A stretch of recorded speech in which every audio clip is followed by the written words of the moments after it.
Hey guys, I'm Sebastian, this is Don. Hello. We're going to cover a certain type of low back pain case today, and some of you might have experienced this, some people aren't this, but for the most part, if you feel like you're fearful of bending forward, this is a video that you should probably pay attention to, and there's a lot of insight that you might get from it. We had someone report to our office who was about early 20s or so, very afraid of bending forward. A lot of times we'll ask them to actually bend forward, and they say, I'm not going to do it. Well, how come? Because I'm scared it might make my back worse.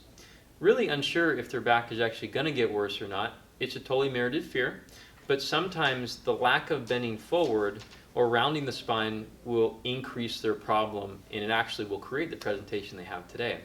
So this person reported with a lot of stiffness in the low back, and so if you ask her to even try to round her back, she's basically flat. So not only the fearfulness of rounding forward, but actually the inability to. For her to actually try to touch her toes, or so we did a hamstring stretch on her. Actually, we laid her back. Sometimes these people actually have a lot of tension through their system here, leg down, and so we tested the hamstring length on her, or I don't want to say just hamstring length, but this could be sciatic nerve tension and so on. She could only get to here on both sides. And it didn't create her pain or anything, it was just super stiff, almost to the point where if Dawn was all the way to here, now she's starting to smile because she's getting there. But here was all she really had. Okay, go ahead and sit up for me. Dawn was going to ask some questions to just try to bring the context out, because I'm going to forget all the details of the case, but we're going to show you what we did with her today. Can you describe what her low back felt like? It felt like a stiffness and a deep ache. It was right along the center of the spine and traveled a little bit out. She had a little bit of glute tightness right around here as well. I think that was all she basically had though. Okay. When we eventually had her do a little bit of forward bend and coax her into it, she can get all the way pretty much down to here. Again, back very straight. This was our measurement tool today, and we were hoping that actually when we give her an intervention to do, that it actually increases, and it actually did, right? You were there for that case? You were there for that one. You were there for that one. Okay, I was there for that one. She was shadowing me on this case. Oh, okay. It was the recent one. Gotcha. Okay. So go ahead and line your back for me. Okay. I'm going to show you what we did.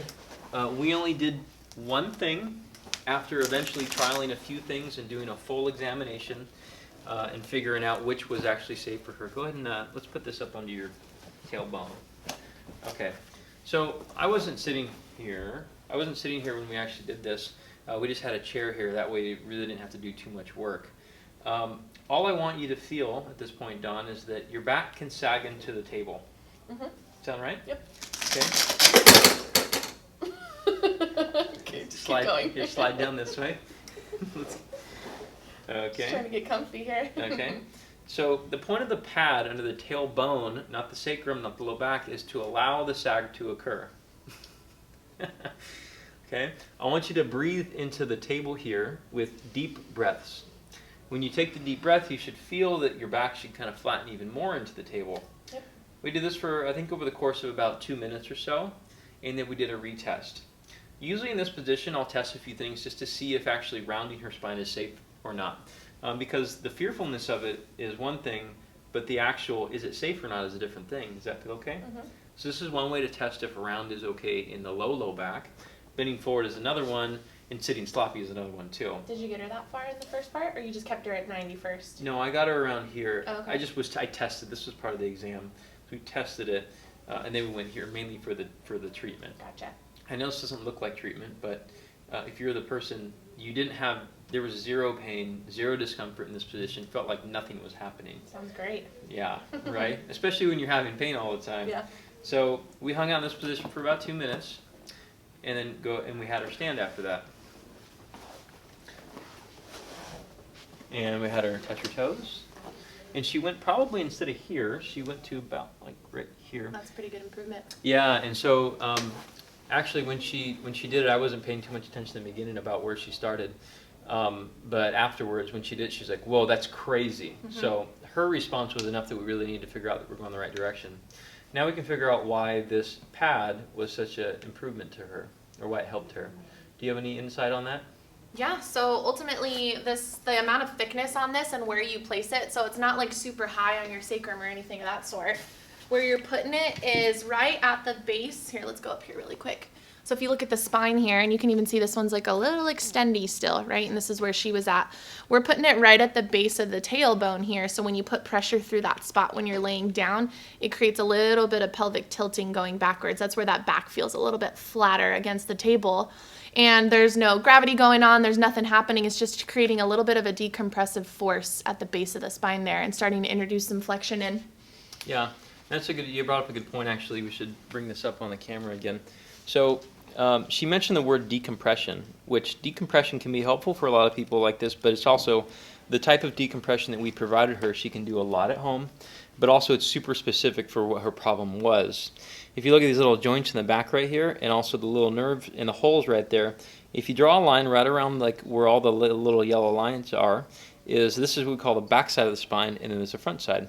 If people have a problem with the backside elements of the spine, such as facets or nerve roots or things like that, even like arthritis, stenosis, a lot of times just providing some rounding can be specific decompression for these components, but not for this one. If someone has a disc herniation, doing the opposite, such as extension, is specific decompression for the front side elements, but not the back. And so this kind of where we run into the problem where people think sometimes they're like, well, I have back pain, what do I do? It depends. Depends on what problem you have, and then we can derive a specific intervention to have an outcome like we had with this girl. Yeah.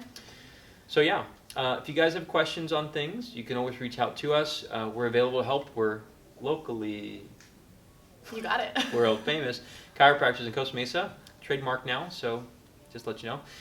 We can also work virtually as well. And so a lot of the things that we do with people virtually just comes down to figuring out what movements create their problem, and we can have them find a position that's comfortable and then do a measurement tool just as simple as what we did with this one. Although we saw this person in person, and we can do a lot of exam and history taken and so on, more detailed stuff in person, we could have easily done it virtually. Yep.